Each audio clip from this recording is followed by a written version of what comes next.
할렐루야! 하루를 여는 말씀 묵상. 오늘 우리에게 주시는 하나님의 말씀은 사무엘상 17장 31절에서 49절 말씀입니다. 하나님 개입하심에 익숙한 삶 제목으로 말씀을 나눕니다. 오늘 본문은 성경의 많은 이야기 중에서도 매우 유명한 이야기입니다. 교회를 다니지 않는 사람들도 속담이나 속어로 많이 익숙한 이야기겠죠. 다윗과 골리앗, 커다란 격차, 불리한 경쟁, 해결할 수 없는 상황 등에 비유됩니다. 너무나 익숙한 이야기입니다. 다윗은 하나님의 택하심을 통해 사무엘로부터 기름 부음을 받았습니다. 또 사울이 악령에 시달릴 때 수금을 잘 타는 사람으로 부름받아 사울의 신임과 사랑을 받습니다. 사울은 하나님으로부터 버림을 받고 다윗이 본격적으로 등장하며 왕권 교체의 이야기가 시작됩니다.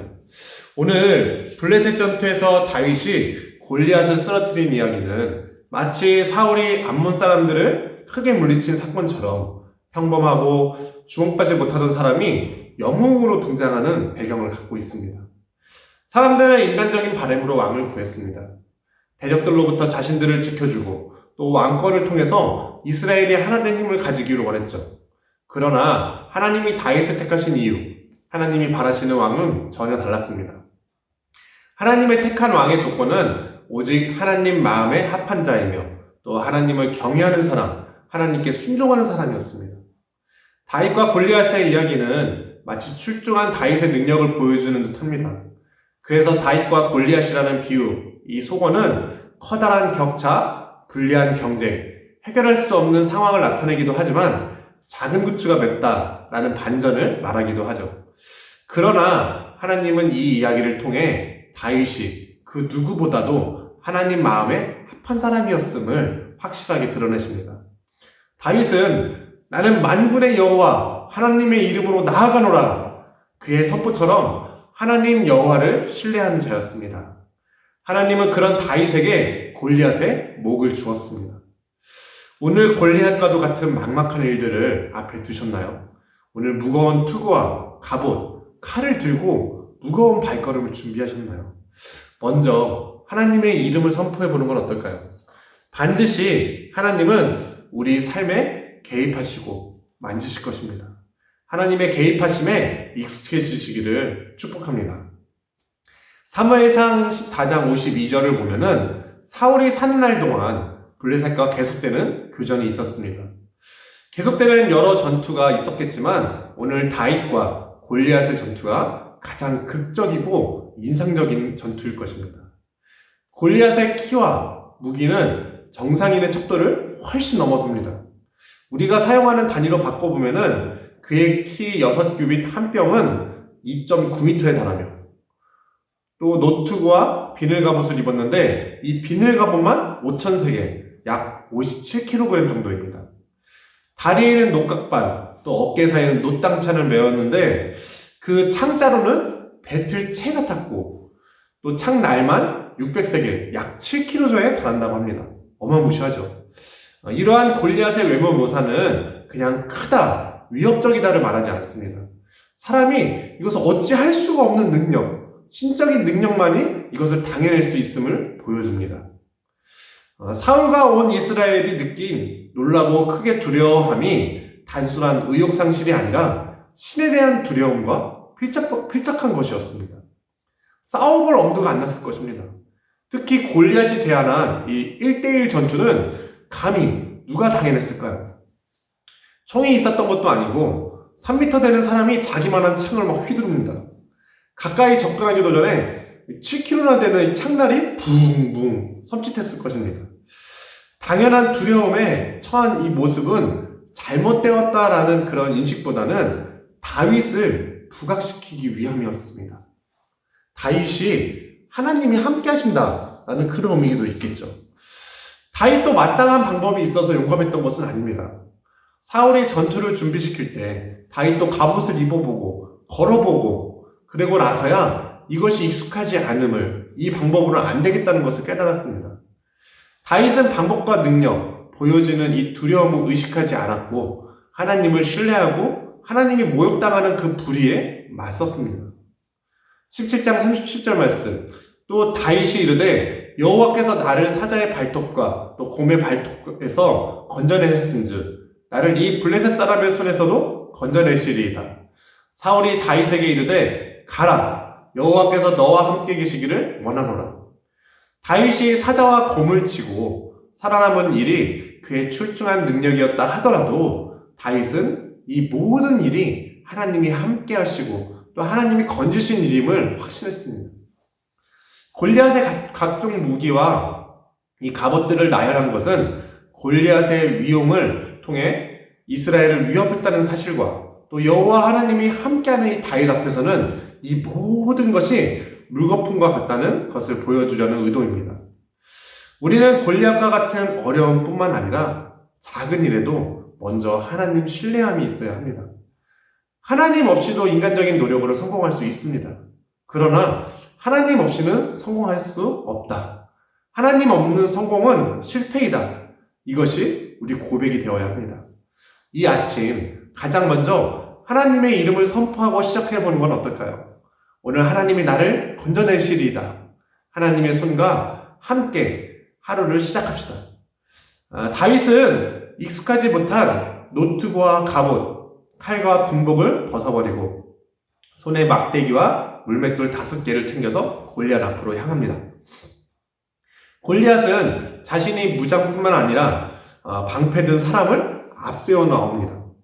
방패를 따로 들었다는 것은 전신을 막을 수 있는 세워놓는 방패로서 마치 탱크와도 같이 느껴졌을 것입니다. 골리앗은 젊고 붉고 용모가 아름다운 다윗을 업신여깁니다. 골리앗이 보았을 때는 햇병아리가 나왔네 싶었겠죠. 골리앗은 다윗에게 말하기를 네가 나를 개로 여기고 막대기를 가지고 내게 나왔느냐 하고 그의 신들의 이름으로 다윗을 저주하고 또 다윗의 살을 새와 들짐승들에게 주겠다고 선포합니다. 다윗은 이에 맞받아쳐 말합니다. 너는 칼과 창과 단창으로 내게 나아오거니와 나는 만군의 여호와의 이름 곧 네가 모욕하는 이스라엘 군대의 하나님의 이름으로 너에게 나아가노라. 오히려 내가 너를 베고 또 블레셋 군대의 시체들도 새와 들짐승들에게 주어 온 땅으로 이스라엘의 하나님이 계신 줄을 알게 하겠다. 여호와의 구원하심이 칼과 창에 있지 아니함을 알게 하리라.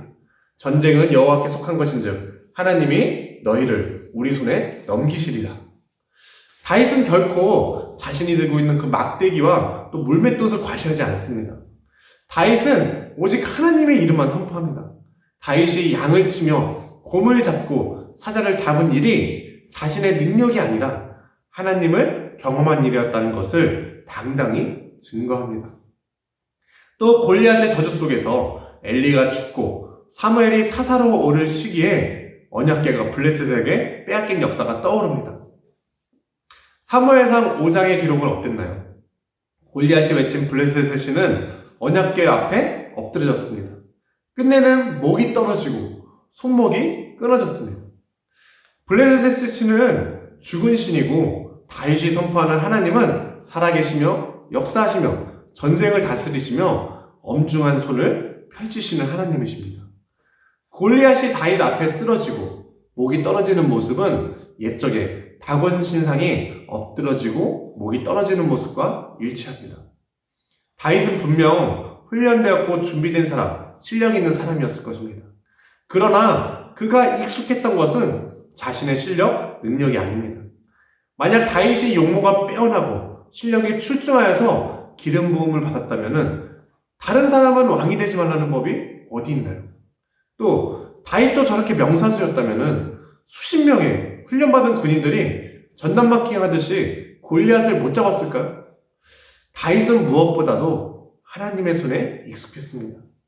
그가 집었던 막대기와 제구를 쥐었을 때 그는 자신이 할 수 있는 능력보다도 자신을 건지시는 하나님의 그 손을 느꼈을 것입니다. 우리의 삶에 하나님의 개입하심이 가득할 때 우리는 곳곳에서 이런 신뢰를 경험할 것입니다. 내가 잡고 있는 이 운전대, 내가 잡은 펜, 내가 앉은 자리, 내가 자주 걷는 이 길, 내가 타고 있는 버스와 전철, 무소부재하신 하나님의 손길을 경험하십시오. 또 고백하십시오. 하나님의 개입이 익숙하시기를 축복합니다. 우리는 한 가지 더 질문을 받습니다. 정말 나는 하나님의 개입을 간구하는가? 정말로 원하는가? 사모하는가? 우리는 늘상 우리의 간구를 기도합니다. 그러나 나의 기도를 되돌아봅니다. 정말 하나님의 뜻이었는지, 내 뜻을 고집하는 것은 아니었는지, 하나님 도와주시기를 바라지만 정말 하나님 마음대로 하시기를 바라는지, 내 방법, 내 생각으로 도와주시기를 바라지는 않나요? 다윗의 익숙한 삶은 모든 것이 풍족한 궁정도 또 평온하기만 한 목초지도 아니었습니다.